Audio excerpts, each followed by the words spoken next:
to us. Thank you, Gori. I would like to start by expressing our condolences, the condolences of the entire people of Israel for this, following this terrible crash yesterday that demanded the life of so many victims. So our hearts are with the victims, their families, and we wish speedy recovery to the injured. Right. And so we speak also on a day when there is a tremendous amount of uncertainty with regard to Middle East. I want to first start by asking you, why were the strikes carried out now? There were reports from February onwards that these could be on the anvil, but why now when many felt that probably diplomacy had a shot? Well, we acted to remove an imminent threat coming from Iran because Iran has been manipulating the world and exploiting these talks in order to go on a fast track to weaponize their fissile material, to create a nuclear weapon. And as you very well know, Gori, Israel has declared time and again that if the Iranians attempt to create a nuclear weapon, Israel will have no choice but to take action, and this is exactly what we did. There has been some sort of an immediate retaliation that has come in from Israel. What more are you expecting?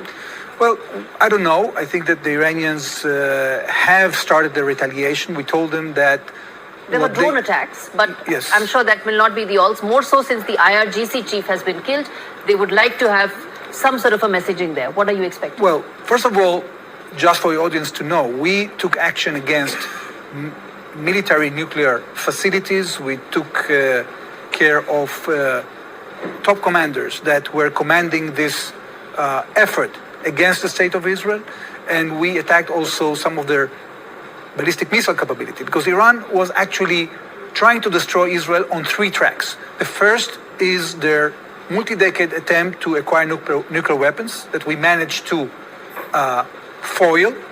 The second is the huge production of ballistic missiles. They have thousands of them. They were planning to build 10,000 ballistic missiles in the next 3 years and 20,000 in the next 6 years.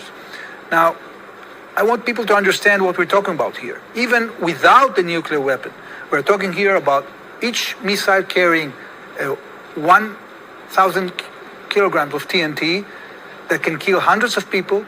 If you fire them at a barrage, at a state as small as Israel, which is half of the size of Haryana or the size of Mizoram, that can be devastating. It's an existential threat. And the third track that Iranians promoted was, of course, this ring of fire that they were creating around us by, arming and helping all these proxies, including Hezbollah, the militias in Syria, in Iraq, in Yemen, etc. So we took action now because we saw that they are coming in almost no time to a situation in which they can fire at us a nuclear weapon. Yeah, guys, so that's just part of the story about what's going on with this whole missile strike situation. I've been doing some research, and expect your gas prices to go up because this is war, and this is just one of the things that come with it. But this is another video. I'm trying to keep things short, and I try to talk at the end because I know you guys want facts. So that's basically the facts of the situation. People are getting ready for war. They've been planning this for months, and it's just honestly a world coming slowly to an end. But there's still hope. We can still fight this. They don't control everything. That's what I start making these videos for, and it's up to us, the everyday citizen, no matter what part of the world you in, to just play your part and tell them to stop, protest, do what you gotta do, but just make sure it's peaceful and it makes sense, because we live in a world where that doesn't.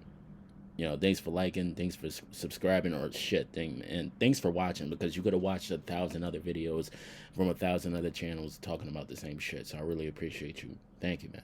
Bye.